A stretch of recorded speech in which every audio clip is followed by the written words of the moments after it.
صباح الخير أعزائي المتابعين، جمعة مباركة عليكم، تعود بالصحة والعافية.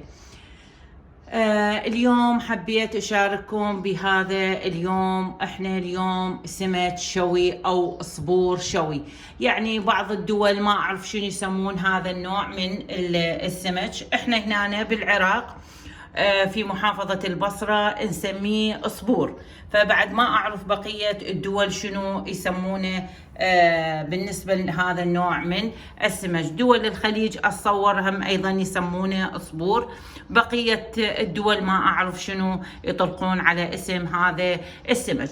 وراح نطبخ بجانب هذا السمك رز أبيض أو تمن أبيض. طبعا هذا اللي عائلتي أنا اللي تحب هيك شيء. بعض العوائل يطبخون تمن على باقلة، يعني تمن وعليه باقلة وشبنت وبصل، وبعض العوائل يطبخون وياه تمن وعليه معصور عصير الطماطم.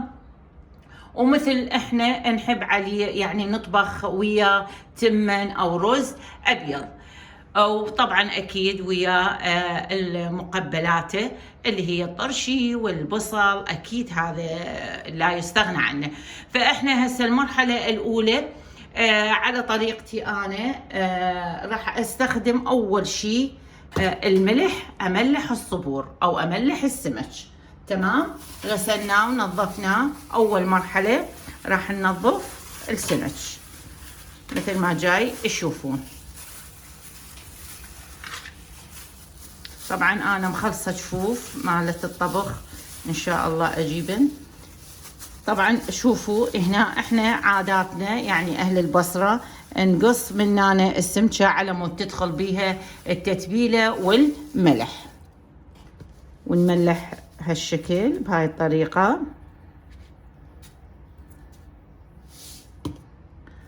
طبعا ولازم هنا نحط ملح ايضا.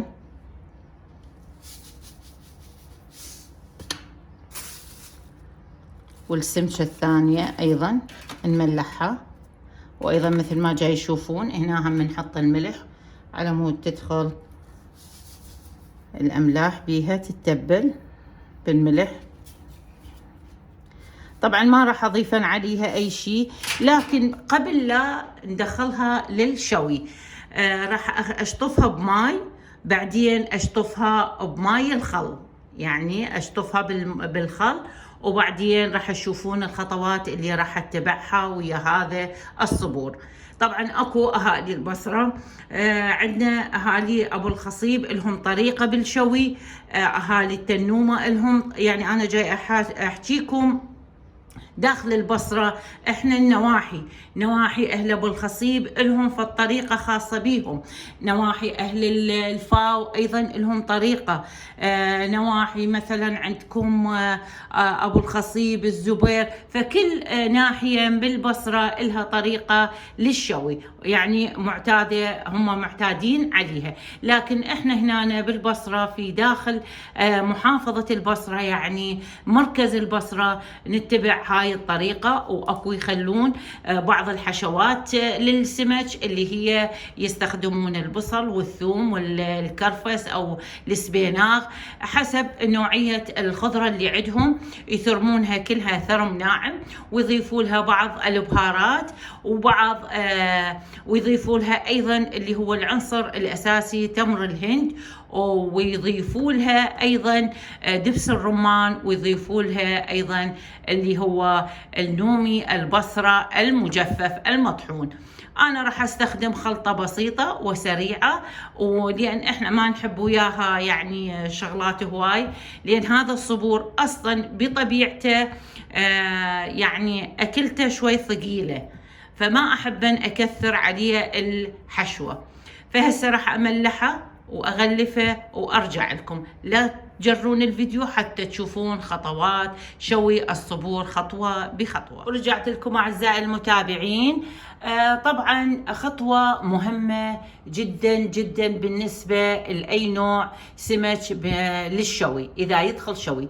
طبعا هنا غلفته أنا بهذا الكيس مثل ما جاي يشوفون كيس الطعام غلفته، السمكة غلفتها أو الصبورة غلفتها. ليش غلفتها؟ حتى تبقى طرية، ما يعني شلون نقول احنا هنا بالعراقي نقول ما يطقها الهواء، يعني على مود لأن بس يطقها الهواء راح تيبس وتجف. تمام، وهي يكون بيها ملح، فاحنا ما نريدها تجف وتيبس، نريدها دائما تكون طريه لحد ما تدخل للفرن للشوي. فانا هاي خطوه مهمه جدا جدا ورئيسيه عندما يعني تخلون الملح او تردون تغسلون وتكملون وتخلونها الملح، لازم تشيسونها هالشكل، تربطونها او تربطونها بهذا الكيس الغذائي او اي نوع عندكم من اكياس. المهم انتو يعني ما يخليها الهواء يطقها او يلوحها. تمام، او بمعنى الاصح خاف بعض الدول ما يفهمون على كلامي، لا تتعرض الى الهواء، بحيث السمكة ما تتعرض الى الهواء. واللي ما مشترك بالقناة خلي يفعل الجرس حتى يوصل له كل شيء جديد من عندنا، واشتركوا بالقناة وراح تشوفون كل شيء جديد إن شاء الله راح ننزله. وأكيد لا تبخلون علينا باللايكات والدعم. تابعوني خطوة بخطوة ولا تجرون الفيديو، وراح تشوفون إن شاء الله شلون اليوم راح نشوي طريقة شوي الصبح. لكم أعزائي المتابعين، ومثل ما جاي يشوفون راح أسوي خلطة السمك أو تتبيلة السمك، اللي هي خليت هنا عندي ملعقتين، هنا هاي لأن نصف ملعقة، خليت هنا 2 من البابريكا الحارة مثل ما جاي يشوفون هاي، وخليت ثوم باودر مطحون مثل ما جاي يشوفون هاي، خليت هذا الثوم الباودر، والنومي النومي المجفف المطحون او نوم البصرة. تمام، اللي هو هذا. وعندي هنا راح اخلي دبس الرمان، واكيد طبعا زيت الزيتون. وراح نبدي هسه، راح اخلي كل هاي المواد هنا اخلطها.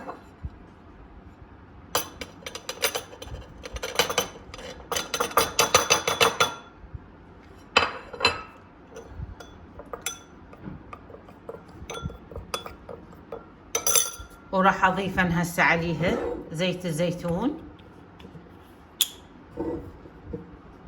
تقريبا 2 ملعقة.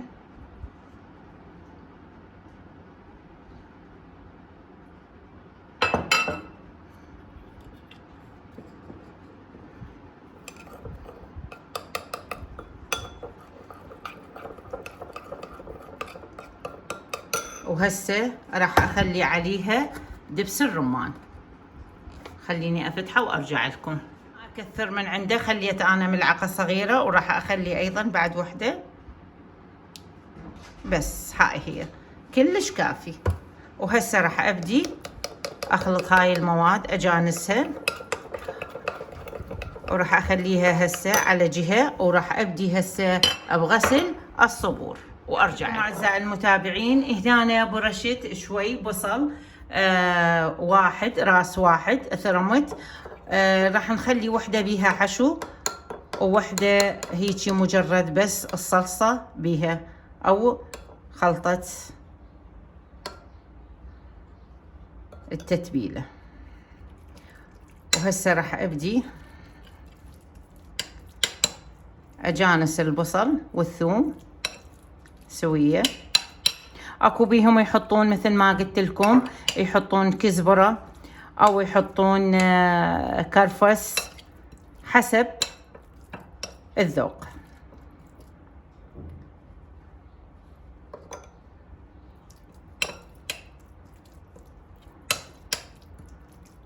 وهسه راح ابدي اتبل السمك او الصبور وارجع لكم. وهسه راح نبدي نرفع الشيز من عندها مثل ما قلت لكم. شوفوها شلون بعدها طريه، شوفوها، مع العلم احنا حاطين لها الملح. راح نرفع من عندها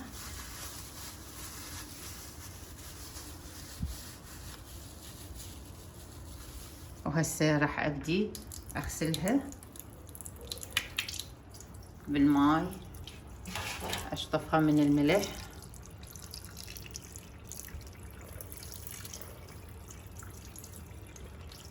اشطفها جيد وارجع. رجعت لكم اعزائي المتابعين. هسه راح ابدي احشي السمك. اول شي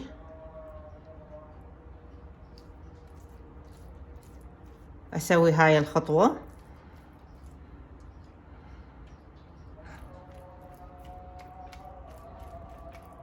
بالفرشة. هاي الخطوة الأولى.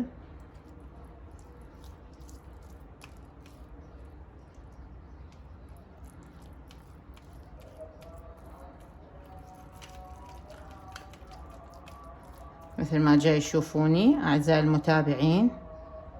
طبعا كل بلد إلها طريقة خاصة بيها تعتمد عليها بشوي السمك، وبالطريقة اللي هي التتبيلة اللي عندها.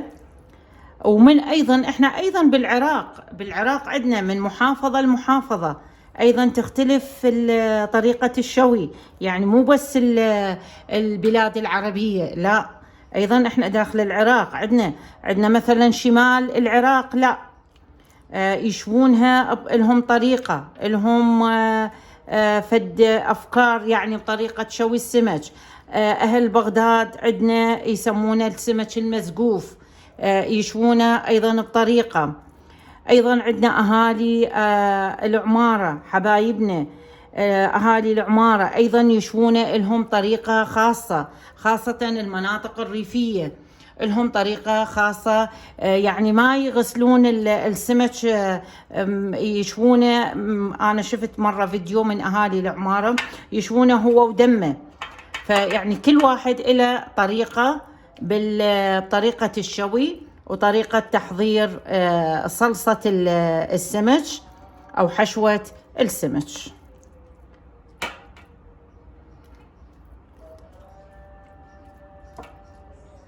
راح أبدي هسه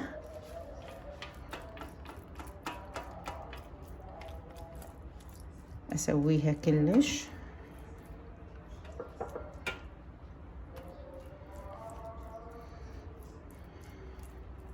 بهاي الطريقة.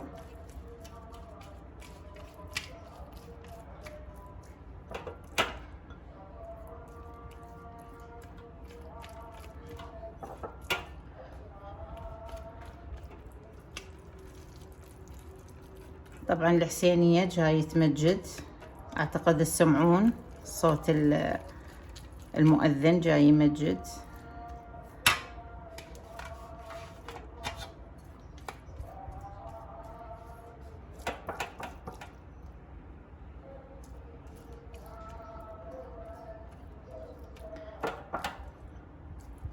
اكو ناس تكتفي هالشكل، يعني انا عدة مرات اسوي الطريقة هاي بهذا الشكل، واكو لا يعني خلون الحشو. اليوم ابني طبعا اجى قال ماما انا اريد بيها حشوة، يا بصار تدلل ولا يهمك اخلي بيها الحشوة. طبعا هسه راح نخلي الحشو هالشكل. طبعا شنو هنا لازم احنا نحشي، شوفوها على مود تدخل الحشوة هنا نخليها هاي الطريقة.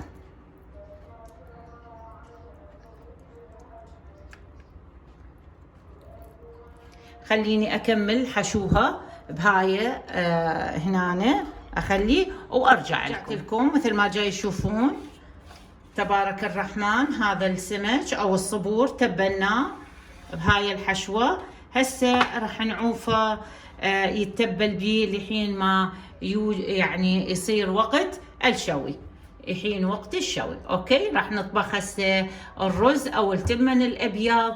ومثل ما قلت لكم اكو بعض المحافظات او بعض الناس يطبخون وياه تمن على باقله، تمن على شبنت او على شبك، يعني يحطون باقله وشبك وبصل وتمن ويسوونها خلطه ويطبخون عليها الرز.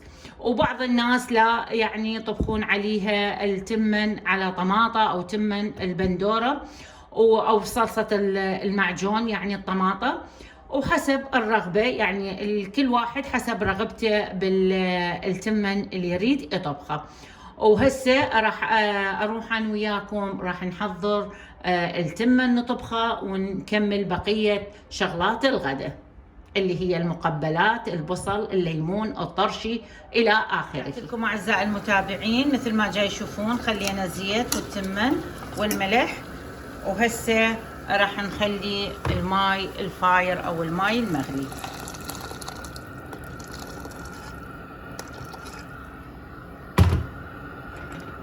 طبعا ما أخلي هواية ماي، أخلي الماي اللي يرتفع عنه بسنتيم واحد عن، شوفوا ما اخليها هوايه. وهسه راح نروح نشوف طريقه شوي السمك. ورجعنا لكم اعزائي المتابعين مثل ما جاي تشوفون هذا الصبور هسه نزل بالفرن. ما شاء الله تبارك الرحمن. رجعت لكم وهذا الرز ما شاء الله تبارك الرحمن. راح هسه نصب الغداء. وهذا غدانا المتواضع مثل ما جاي تشوفون تبارك الرحمن. وهذا الصبور، شوفوا ألف عافية على اللي راح يجرب هاي الطريقة، طريقة الشوي وطريقة التتبيلة، ما راح يندم. وقولوا لي شنو رأيكم من تجربون هاي الطريقة. وهذا غدانا المتواضع. والما مشترك بالقناة خليه يشترك بقناتي ويفعل الجرس حتى يوصل له كل شيء جديد من عندنا. ولا تنسوني بالدعم واللايكات، لا تنسوني. وجمعة مباركة عليكم ومع السلامة.